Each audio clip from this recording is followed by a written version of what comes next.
Damn, y'all feel that? Yeah, yeah, uh, yeah. A message to all you pseudo spitters. The sound is cool, but the trend I see is the truth is missing. I feel the flow is stupid. You claim that the music's different. I guess it's all opinion, depending on who is listening. What's the word, y'all? It's KTR underscore podcast, hashtag KTR. We are KTR. We are back and we are in the building for episode 61. That's right. Yes, episode 61, Another Road Podcast. That's right. I can't get my.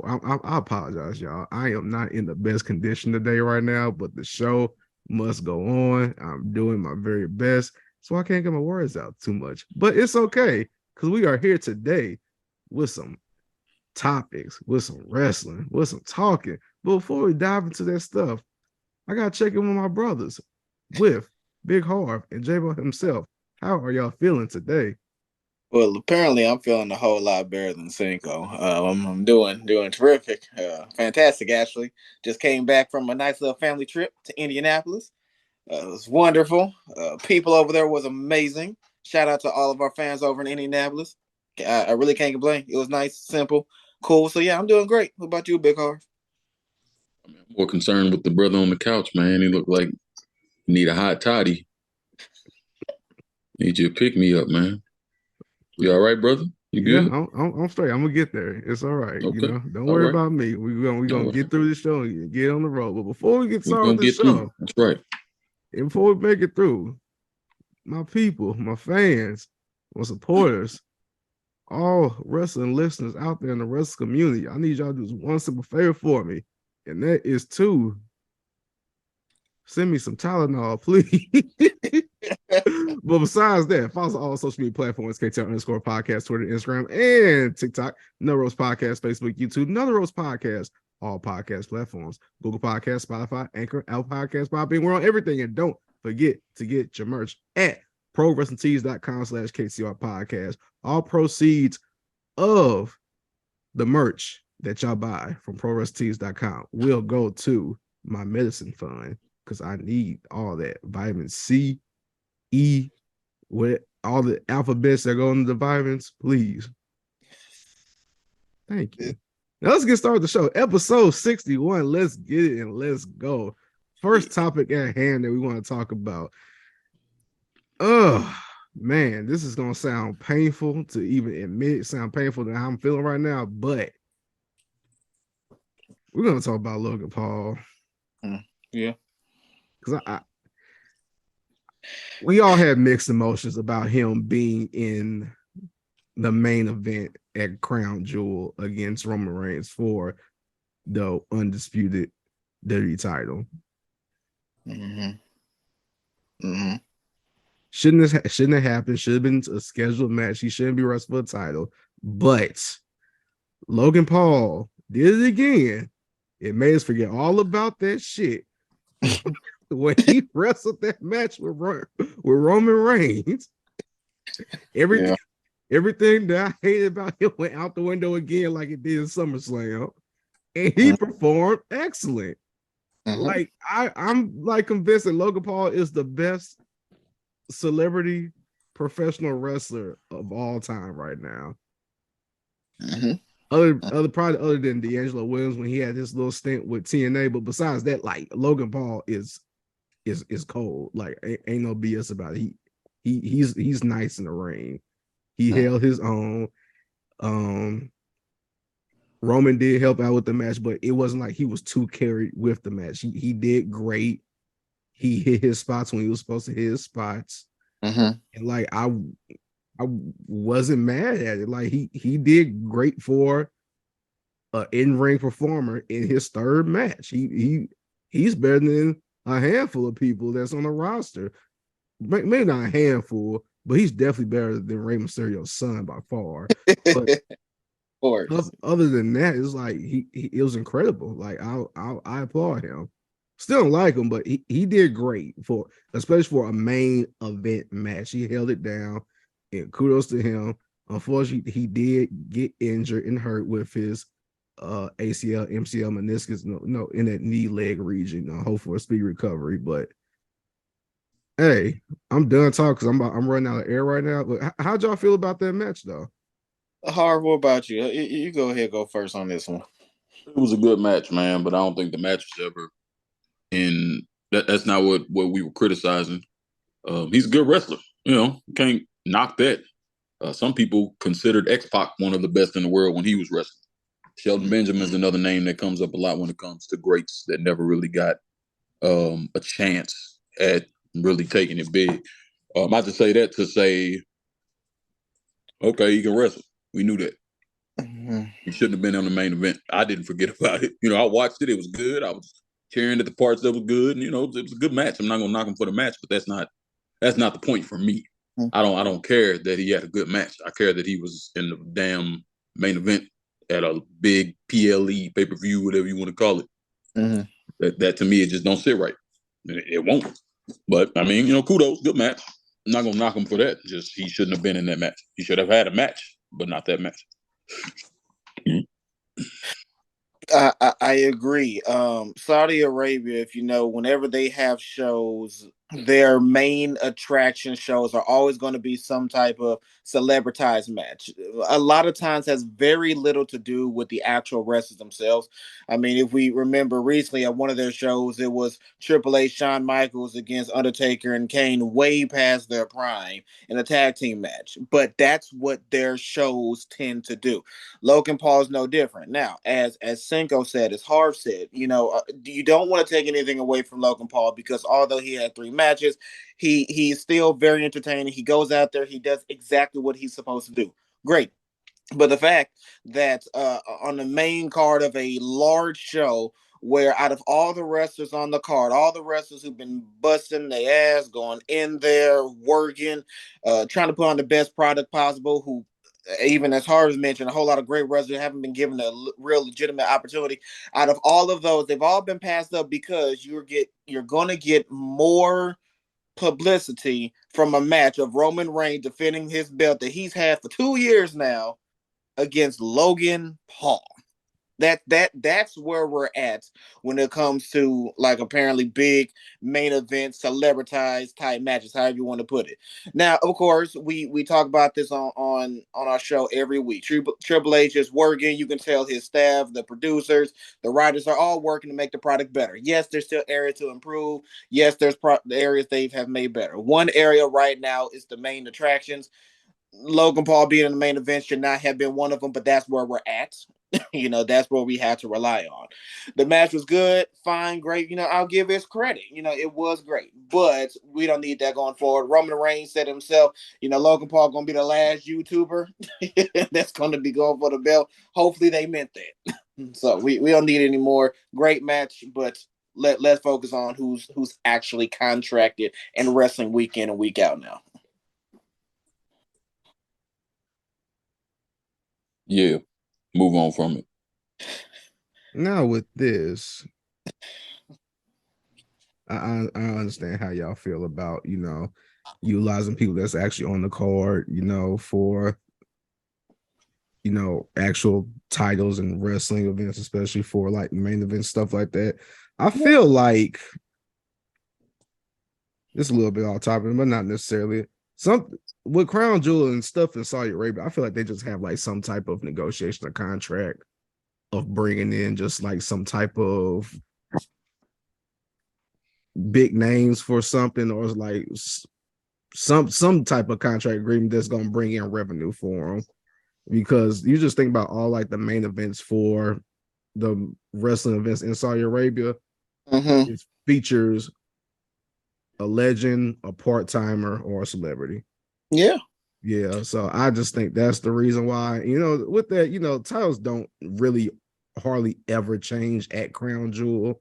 So main belts don't normally change. Yes, so it's just that filler. So I understand where it's coming from. Now, if this was at WrestleMania or SummerSlam, then it'll be a bigger problem. It would be a huge problem if he was main event at WrestleMania or SummerSlam. We don't need that. But for Saudi Arabia, I mean, it's okay, I guess. I'm saying it now, but like I said, at the same time, I told you, like, I forgot all about it when the match actually happened because he was actually doing good. I'm like, I can't even hate on this man right now. He cold. So it is what it is. But I understand Harv. I can't see Harv face right now. My pillow covering his face up. But yeah, but I see from a standpoint saying that how he ain't forget because we know how Harv is.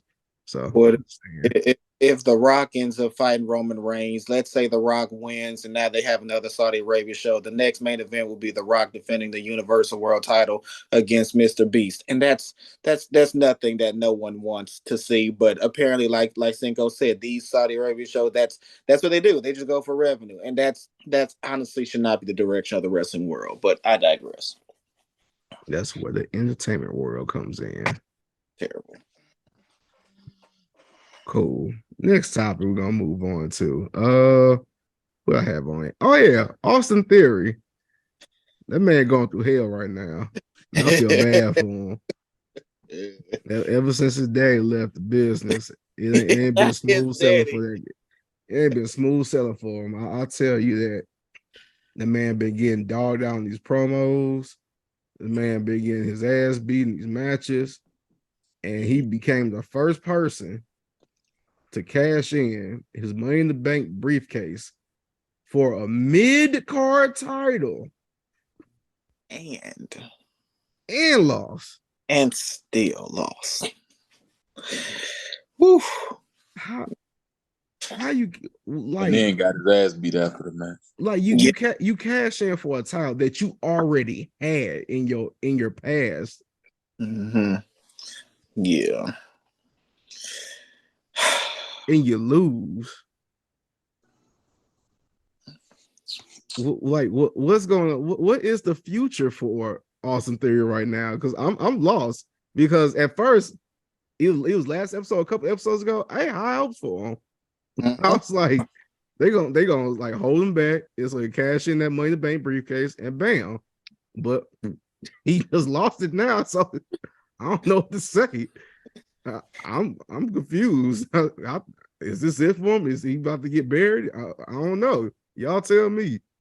Austin Theory is 25 years old. He's young. He got a lot of career left. And it realistically speaking, I don't think this will be the end. 2022 has to be probably his most emotional career. Probably is going to be his most emotional career going forward.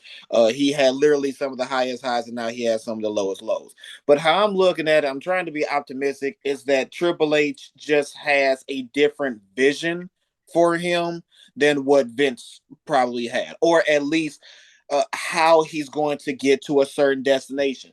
You know, they may see him as a main eventer. They may not see him as a main eventer. They may see him as a mid card. The point is, he has a different vision for him. In my opinion, I think he just have a different vision for him. I think he probably wants to get him more acclimated to, you know, more storyline, because he does well. He does. He got that pompous young boy attitude that's honestly been working for him, especially when he was on top. So he does have a lot of potential. It just right now it's more of the, I don't want to say repackaging, more of, nah, this ain't going to be how it's going to go phase right now with him. I don't know. I'm confused. I'm not a big Austin Theory fan. I never was. But I admit he was, you know, he had his ups. He had his upside. They were actually pushing somebody young to do something main event worthy. So I thought that was cool. But then they took it off of him. Now it seems like they are trying to reinvent him, throw a little more seasoning on him, give him a little edge. I'm not sure what they're going for. I'm very confused at this point. I feel like they really should have just had a match for the briefcase and gave it to somebody else. They completely wasted the briefcase, having them cash it in for a mid card title and lose. Just, I don't get it. I don't know. I'm at a loss on this one. I just got to watch and see what happens. He tried to explain it. Didn't help. No clarity. I don't get it.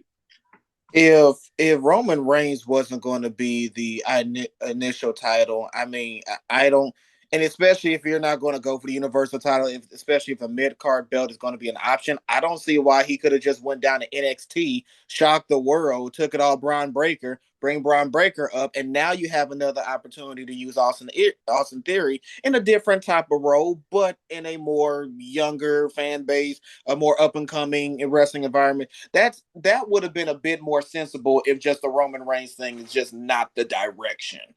But that's just something to throw out there. Yeah, I don't know. I'm lost. I like that idea. It made more sense. You would get somebody over, two people over. Actually, at that point, you move up Braun Breaker and then you move him back down and still give him whatever extra edge you're trying to give him. Mm-hmm. I don't get it right now. I'm just waiting to see. Yeah. The Money in the Bank briefcase should be something that should never be wasted. I'm saying I don't get that. It's the easiest way. Next to the Rumble. Mm-hmm. To elevate a superstar. Mm-hmm. It's literally the easiest go-to, not we're not gonna know how long it will last, but it's the easiest push to a superstar to push them to the next level. Yeah. Because whoever will be the next person to cash that briefcase on Roman Reigns will be pushed hard. Yeah. Be somebody who's been champ 2 years. Exactly. And you just drop the ball on that. It should never be a reason why that briefcase should not be utilized every year to help somebody out, like how it is with a Rumble. It should never. I don't get what he's doing with it. Mm-hmm.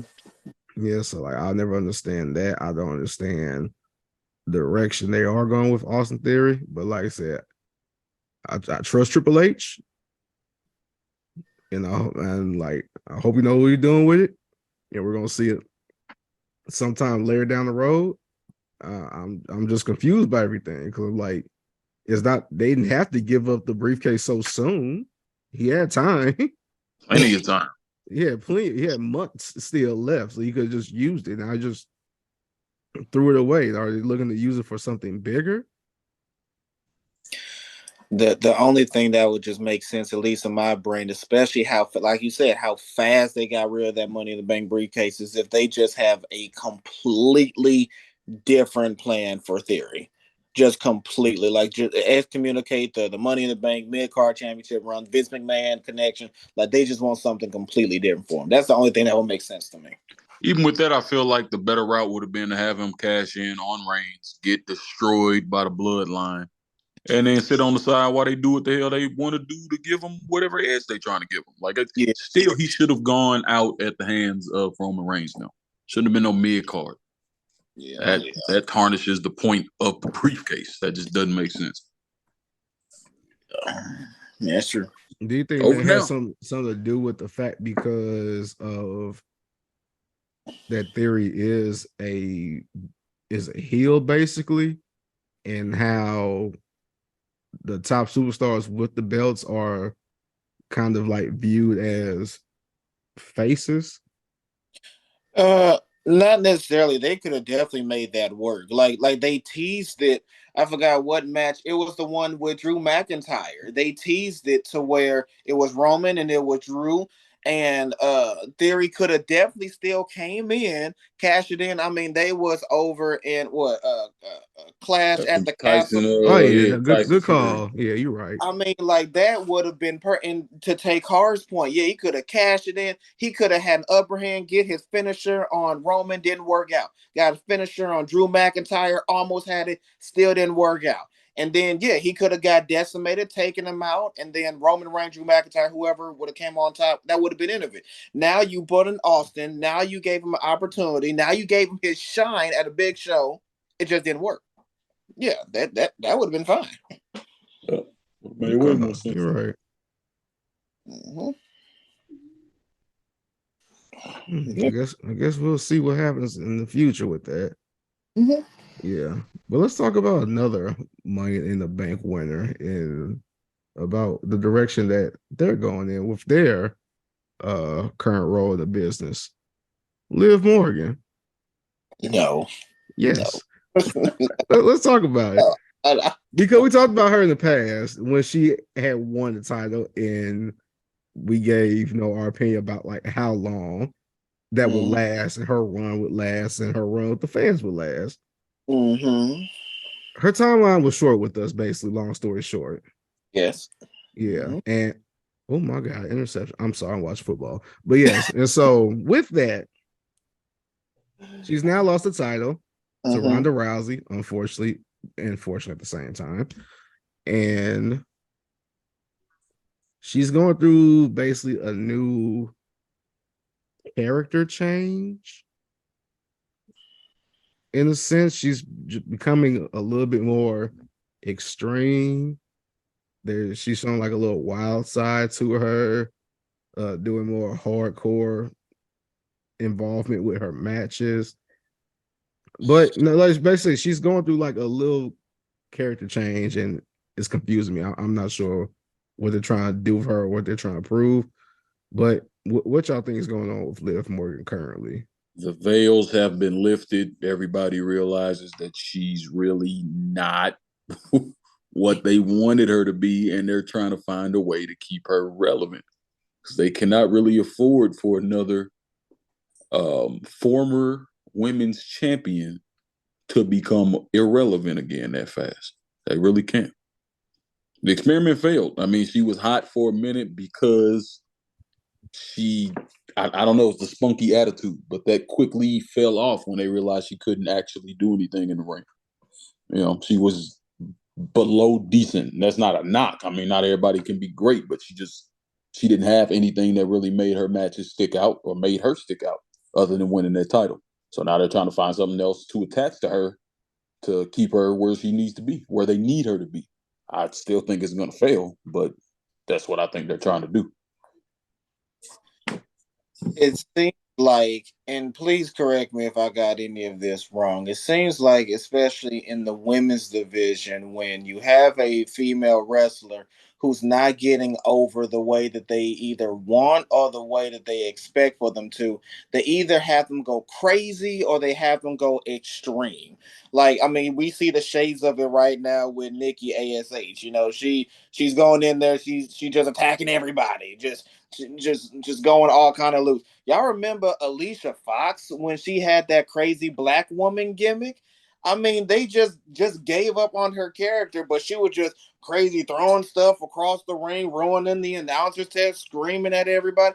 I just feel like that's always a direction. Now with Liv Morgan, it's a bit more, I guess you could say, structured, because she only does the extreme when she has a particular opponent, and she's normally in a match or like setting up for a certain match. But again, like, it's not, there's no real long term.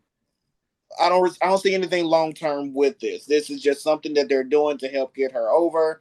Honestly, they just should have had her sister Abigail instead of Alexa Bliss years ago, and that probably would have been the best thing for her career. It would have been done with it. But as we mentioned on our show a while ago, she won the belt. Congratulations. You work hard. You're not going to have it long because the fans will realize it. And that's what happened. And now they're just trying to make up for it. Very, very well put. I said, I agree. Like you said shoot better than me because I can't better describe anything right now. But yeah, like I said, it was getting stale, and they're trying to figure out something to do with her. And this ain't necessarily working for real. But like I said, we're gonna see what happens with this, and we're just gonna go with the flow. Like I said, I ain't hating on her, but like we see what's happening. Like you see it. Like we're not blind to it. Like it's like, okay, this just ain't it. But we do wish her the best and like with all she does, and hopefully get that momentum back and improve. Somebody I want her over. You said what? Somebody give some hot tea. Yeah, some Theraflu. Boy needs some chicken noodles. Look. We're not talking about my health right now. We're talking wrestling. All right, let's stay focused at the plan at hand. All right. Boy needs some chunky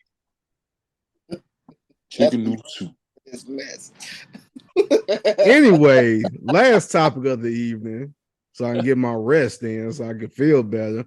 We're gonna talk about the Usos So yeah. on how they became the longest reigning tag team champions. Yeah. They have now surpassed the New Day. Can't believe it's been that long.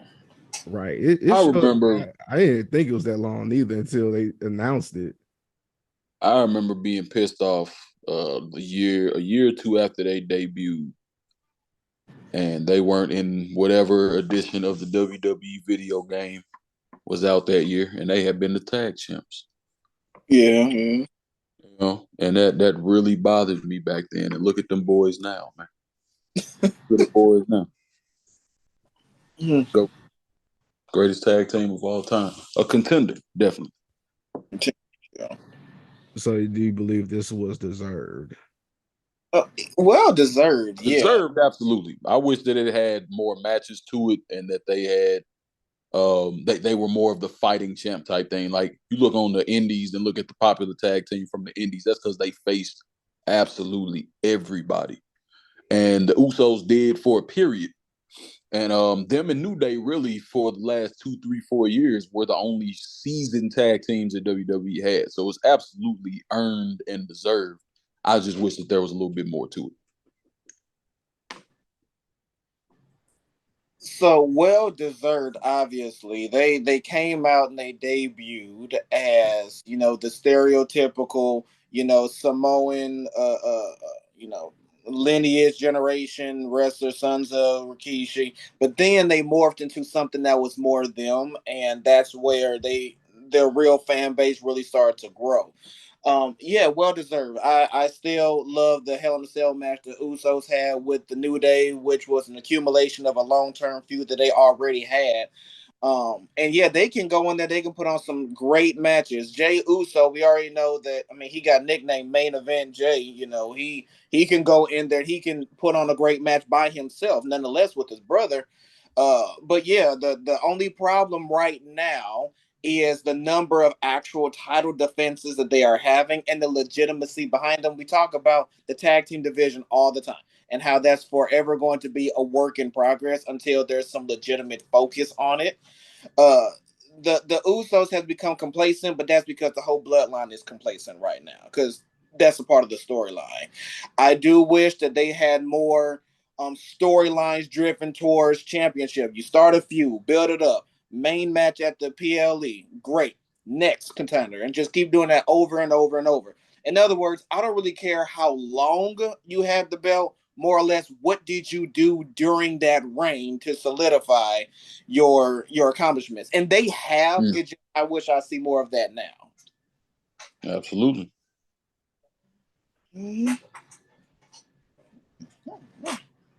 Shout out to the Usos because I agree. They're my favorite tag team. It's well deserved. I'm glad they beat the New Day, but shout out to the New Day as well because they did earn and they definitely deserve that position they had before the Usos passed them up. So yes, shout out to them as well. Absolutely. I do. No, that's all the time that we have, and it's definitely all the time that I have for today. All right, before we sign out, I gotta get this off my chest real quick. Bow Wow, please stop. I'm sorry, Shad Moss. Stop saying you're gonna come back to wrestling or come try wrestling because you're not. All right, leave it alone. Stop using that to build something up. Stick with the Millennium Tours because we appreciate that. You turned up at that. I'll give you that because I seen it. But wrestling, no, don't do that. And stop trying to talk to Jay Cargill. She out your league, bro. I'm sorry. It is what it is. Accept it. It's a lot of things you gotta accept in life. That's something you gotta accept, my brother, respectfully. All right. But like I said, that's all the time we have for today. Episode 61. Thank y'all for listening. Thank y'all for tuning in. Thank y'all for watching. Thank y'all for supporting because without y'all, there would not be no the Rose podcast. But before we sign out, y'all gotta do this one simple favor for us, and that is to follow us on all social media platforms, KTR_podcast, Twitter, Instagram, and TikTok. No Rose Podcast, Facebook, YouTube. No Rose Podcast, all podcast platforms. We got Google Podcasts. We got Spotify. We got Anchor Podcast. We got Podbang. We on everything. And don't forget to get that merch at prowrestlingtees.com/KTR podcast. Good job, Cinko. Thank you. Thank you. All of it. Beautiful. Yeah. This is episode 61. KTR. #KTR. And we are out. Other than getting Cinko some Robitussin, what else should they do, Big Harv? They should hit them with a little Harlem Shake a la Bow Weezy and pump them numbers, baby. So damn. Represent. That don't compute in my mind. I must be out of mind. Black fist high, rally up before we out of time.